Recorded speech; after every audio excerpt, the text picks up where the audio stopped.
Hello बच्चों। आज हम करने वाले हैं last part outcomes of democracy का। और आज के बेटे इस पार्ट में डिस्कस करेंगे सोशल आउटकम्स ऑफ डेमोक्रेसी। ठीक है। इसका मतलब होता है सामाजिक, यानी कि जो समाज हमारा उसके ऊपर उसके क्या रिजल्ट है, डेमोक्रेसी के द्वारा निकाले गए क्या आउटकम्स रहते हैं सोशली। तो the social outcomes of democracy should be accommodating social diversity and providing dignity and freedom to religions. यानी कि देखो, एक समाज में हिंदू भी रहता है, मुस्लिम भी रहता है, सिख भी रहता है, ईसाई भी रहता है, जैन भी रहता है। ठीक है। वहाँ पे वुमेन भी है, मैन भी हैं, यू कैन से ट्रांसजेंडर भी हैं, किड्स भी हैं। ठीक है। तो इन सब को एक रिस्पेक्ट देना, इन सब को फ्रीडम देना, इन सब को देना डिग्निटी, ये क्या है? ये कर्तव्य है। ये एक बहुत चीज़ ज़रूरी है किसके लिए? डेमोक्रेसी के लिए। ठीक है। तो सबसे पहला जो आपका होता है प्रिंसिपल आउटकम सोशल में डेमोक्रेसी का, वो क्या होता है आपका? अकोमोडेशन ऑफ सोशल डाइवर्सिटी, यानी कि यू कैन से अनेकता में एकता। अनेकता में एकता की स्थापना करना एक ज़रूरी प्रिंसिपल है, एक ज़रूरी आपका आउटकम है किसका? डेमोक्रेसी का। Democracy usually develop a procedure to accommodate various social divisions. ठीक है। आप सभी जानते हैं, देखो सोसाइटी हमारी जो है वो डिवाइड की हुई है हम लोगों ने, कास्ट में है, रिलीजन के ऊपर है, क्लास के ऊपर है। तो उन सबको एक साथ रखना, ठीक है ना, उन सबको अनेकता में एकता की स्थापना करना डेमोक्रेसी का एक मोटिव होता है आपका। ये जो मोटिव होता है ना, ये this reduces the possibility of social tension between becoming explosive और वायलेंट। अब सबको अगर एक साथ रखा हुआ है तो झगड़े भी होंगे, लेकिन अगर सबको हम लोगों ने इक्वल राइट्स दिए हुए हैं, सबको हम लोगों ने इक्वल दी हुई अपॉर्चुनिटी, तो क्या होता है? तो वो झगड़े जो होते हैं वो वायलेंट नहीं होते और ना वो होते हैं एक्सप्लोसिव आपका। No society can fully and permanently resolve conflicts among different groups. अब कोई भी गवर्नमेंट आए, कोई भी सरकार आए, वो झगड़ों को रोक सकते नहीं है। लेकिन डेमोक्रेसी एक ऐसा औजार है, डेमोक्रेसी एक ऐसा टूल है जो डिफरेंसेस, डिवीज़न, कन्फ्लिक्ट को सही तरीके से हैंडल कर लेता है। क्योंकि डेमोक्रेसी में होता क्या है? होता है बेटा, डेमोक्रेसी में आपका ये है कि सबको इक्वल राइट्स मिल जाते हैं, सबको मिल जाती है इक्वलिटी। इक्वलिटी और फ्रीडम एक बहुत बड़ा पिलर है किसका?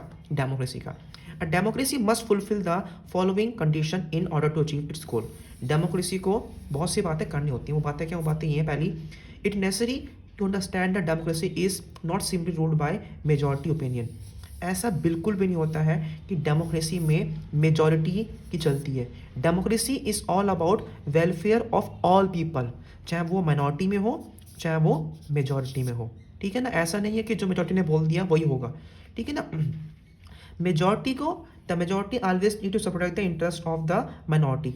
ये बेटा इसका माइनॉरिटी कर लेना, माइनॉरिटी का सपोर्ट उसको करना पड़ता है। Thus the government function is regarded as representation of general interest, यानी कि सरकार वो काम करे जिसपे सबकी भलाई हो, और सबकी भलाई मेजॉरिटी भी आती है और वहाँ पे आपकी माइनॉरिटी भी आती है आपका। It is also necessary that rule by military majority does not become rule by majority community in terms of religion और रेस और लिंग्विस्टिक ग्रुप एक्सेट्रा। ऐसा भी ना हो कि भाई मेजॉरिटी जो है वो धर्म के नाम पे बनी हो और धर्म के नाम पे जो माइनॉरिटी उनको दबा दिया जाए। ठीक है ना। रूल मेजॉरिटी मीन्स, इसका मतलब क्या होता है? इसका मतलब होता है that in case of every decision और in case of every election different persons and groups may and can form a majority. या मेजॉरिटी किसी सच्ची बात की होती है, मेजॉरिटी हमेशा सच की होती है, ना कि मेजॉरिटी हमेशा किसी रिलीजन की होनी चाहिए, ना किसी कास्ट की, ना किसी ग्रुप की। Thus, democracy remain only as long as every citizen has chance of being in majority at some point of time. ठीक है ना। डेमोक्रेसी का सबसे बड़ा मोटिव ये होता है कि जितने भी लोग हैं वो सच का साथ दें, और वो हमें, और सच अगर आप बोलोगे तो वो आपका मेजॉरिटी में ही गिना जाता है। If someone is barred from being in majority on the basis of birth, then the democracy rule ceases to be accommodative for that person और group.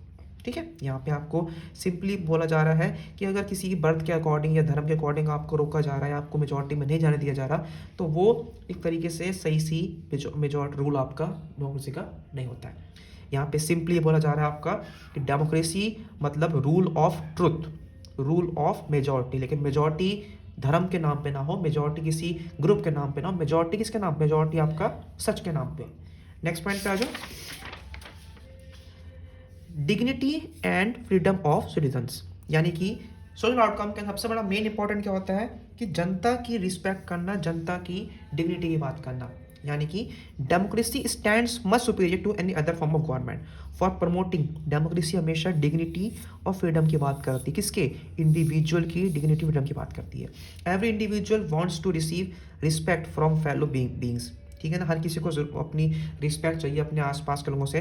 Some time conflict arises among individual as they feel they were not treated with due respect. कभी कभार लगता लोगों को कि हमको वो respect नहीं मिली जो हमको मिलनी चाहिए, लेकिन डेमोक्रेसी का सबसे मेन इंपॉर्टेंट क्या होता है? सबकी रिस्पेक्ट करना, सबको देना डिग्निटी।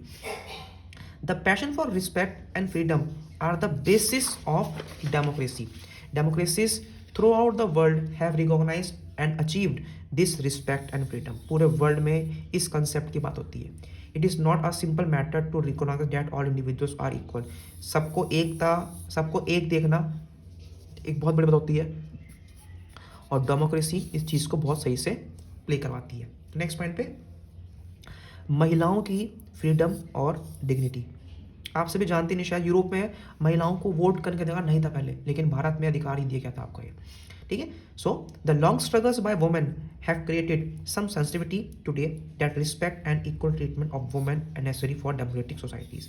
अब जैसे कि हम लोग देख रहे हैं कि वुमेन एम्पावरमेंट हो रही है, बहुत महिलाएं आगे बढ़ रही हैं। तो वो क्यों बढ़ रही हैं? क्योंकि उनको डेमोक्रेसी के द्वारा ये रूल दिया गया आपको। ये women are not always treated with respect. Once the respect is recognized, it becomes easier for women to struggle for it.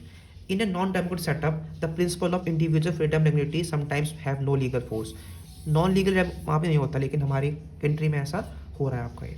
Next point, dignity and freedom of disadvantage groups, यानी कि भारत में जो आपकी एससीज हैं या एसटीज हैं या ओबीसी हैं, उनको भी आपको इक्वल स्टेटस, इक्वल अपॉर्चुनिटी आपको देनी पड़ती है किसी भी बैकवर्ड ग्रुप के लिए।